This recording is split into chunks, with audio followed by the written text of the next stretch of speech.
They'll keep talking about the accidents, and that's why you ended up raising medians. The study here from Texas Transport Institute doesn't say the same thing. Furthermore, you're going to end up widening this thing to 3 lanes wide in the middle. So it seems like that alone increases safety and doesn't cause problems.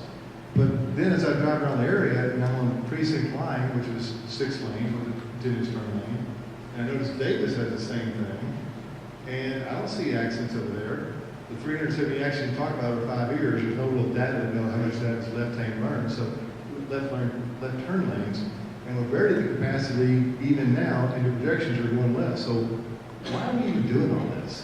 Why? It's not we're just doing a lot of money, spending a lot of money, and have less access to our businesses, 2 more years of construction fatigue. It doesn't make sense to me why we're doing this. Why don't we save our money and pay cash later? Or why don't you just add those extra lanes and keep all 6 lanes that we got now and save some money that way? There's several options that maybe y'all thought about, we just haven't heard about, and I'd like to hear more about those. Thank you. We're not interested in building the project unless we improve safety.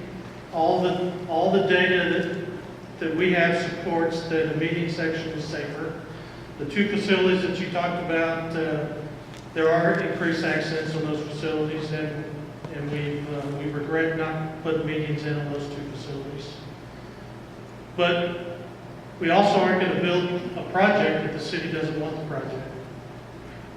So that is an option. That's my biggest deal right now is how are we going to justify putting turn lanes and medians down 26 when we are going to be blocking off some of our cherished businesses? It's going to put them into a strain if there's curbs and just disingenuous turn lanes throughout the 26 corridor. These guys deserve an open turn throughout the whole thing. I mean, if you don't, you're going to run these mom and pop businesses out of here. And it has been said in city council several times that we know there's going to be a strain on them and there's going to be some that fall. I don't like that option.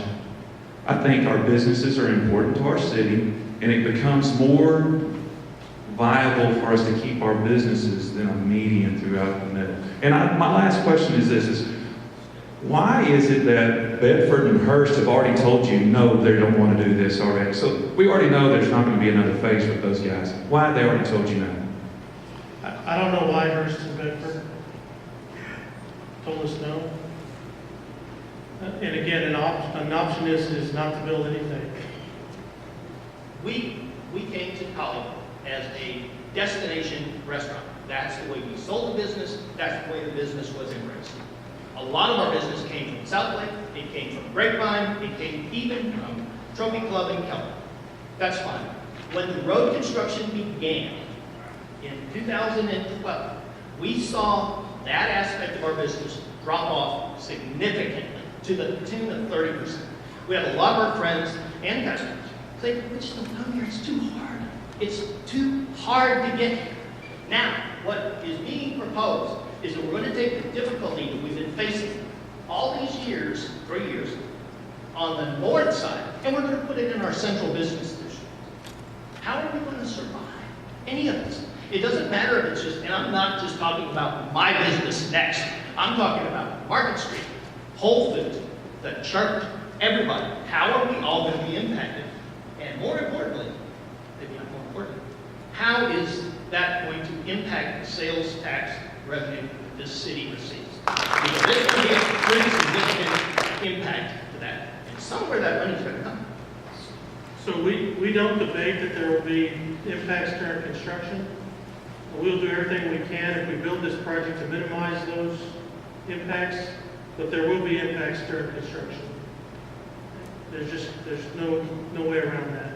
No matter what we build, there'll be impacts during construction.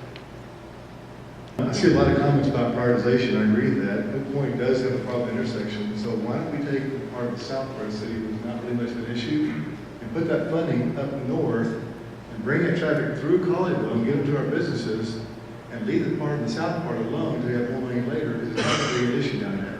You save the money, that bridge down there is constructed, it's not your money could be used better up north than south. And as far as prioritization, someone mentioned getting the medians, I like that, but we spend a lot of money on sidewalks too, that we could also use that money elsewhere. But I know we've got this South Lake Envy thing going apparently here, and it seriously seems to resonate with all the meetings I go to. Again, TechSide is not building a project without raised medians. And this is a project about the safety of the citizens. Instead of a beautification project, we might want to look at where we were before. I doubt that you had a traffic study that had the A, Bs, and Cs, and Ds that are on it, on another meeting that some of us have made. And if you remember that, some of our roads had As, Ds, Cs, but as you did the improvements, we went to Ds and Fs on a lot of spots after you did your improvements. Is that not correct? Yeah, and I think you need to hear Cobb's explanation of those before we take that out of context. It's your rating. Your rating, why didn't you rate it as It COGS? wasn't my rating. So they just made it and gave it to the state and said, here, run with it, you guys did. To present it to the public, and that's how we were supposed to receive it. Cobb presented it to the public. You were there. I was there, but I didn't present it. Cobb Why presented it why didn't you go back and say, hey, you know what, this isn't really right? because I think they were correct. So the Fs were correct, and the You Es. need to hear the full explanation of, sometimes it's beneficial to improve certain movements. You know, if you had an F on a certain movement, but the whole interchange rated as a C, it makes sense to improve that movement to get a full intersection of an E. And that was his explanation. Well, that's what I'm saying. We're going from an A, B, C to a D, E, and an F with your improvements, as it was presented to us before. Yeah, we need to look at that data.